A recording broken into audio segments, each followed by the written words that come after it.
తూర్పుగోదావరి జిల్లా నిడదవోలులో hot topic గా నడుస్తున్న బాలాజీనగర్ బియ్యపు గుంట.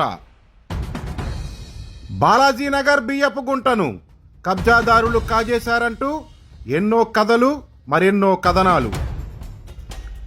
కబ్జాదారుల కోరల నుండి బియ్యపు గుంటను రక్షించాలంటూ మున్సిపల్ కమిషనర్కు వినతి పత్రాలు అందించిన ప్రజా సంఘాలు, రాజకీయ పార్టీలు. ప్రజా సమస్యల పరిష్కార వేదికకు వెల్లువెత్తిన ఫిర్యాదులు. బియ్యపు గుంట భూమి కబ్జాకు గురి కాలేదంటున్న మున్సిపల్ కమిషనర్.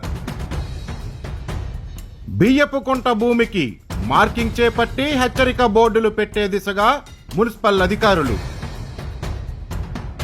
బాలాజీనగర్ బియ్యపు గుంట భూమికి శాశ్వత పరిష్కారం లభించేనా? చూస్తూనే ఉండండి మీ న్యూస్ హంట్ నిడదవోలు.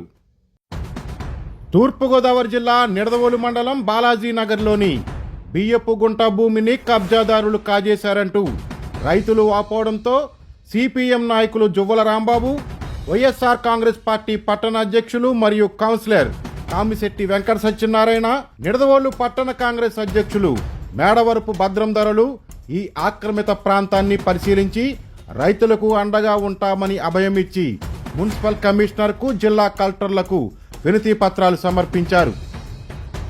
కబ్జాకు గురైన బియ్యపు గుంట భూమిపై news hunt Nidadavolu channel Nidadavolu municipal commissioner తోట కృష్ణవేణిని వివరణ కోరగా ఎట్టకేలకు మున్సిపల్ అధికారులు స్పందించారు.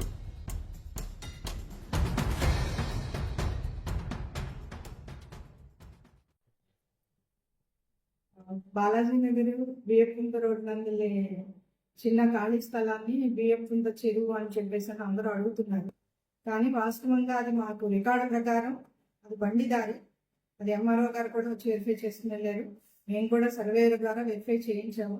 అయితే అవన్నీ చుట్టుపక్కలన్నీ లేఅవుట్లు హైట్ అయిపోయి ఆ చిన్న కార్నర్లో మాత్రం మాది ఏదైతే గవర్నమెంట్ స్థలం ఉన్నదో అది గుంటలా ఉండిపోవడం వల్ల నీరు నిలబడటం వల్ల దోమలు అవి పెరుగుతాయి, లేదా చీకట్లో టర్నింగ్ పాయింట్ కాబట్టి ఎవరైనా అక్కడ పడిపోయినా కూడా అది ప్రమాదకరంగా ఉంటుంది కాబట్టి రోడ్ ఎడ్జింగ్ ఉన్నది. అందుకని దాన్ని పూర్తించడం జరిగింది. అది ఏ విధంగానూ చెరువు కాదు. దయచేసి ప్రజలందరూ కూడా దీన్ని గమనించవలసిందిగా కోరుకుంటున్నాము.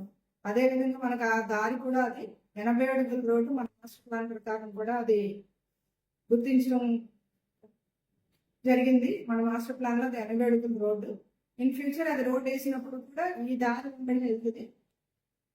మేము ఆల్రెడీ ఏదైతే మా స్థలం ఉన్నదో మున్సిపాలిటీ స్థలం అది అనండి, ఈ ప్రభుత్వ స్థలం ఏదైతే ఉన్నదో దాని వరకు కూడా టౌన్ ప్లానింగ్ వారితోనూ చెప్పడం జరిగింది.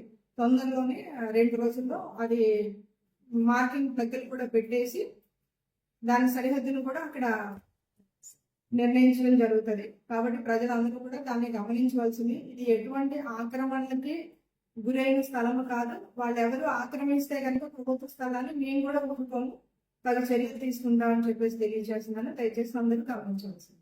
Thank you.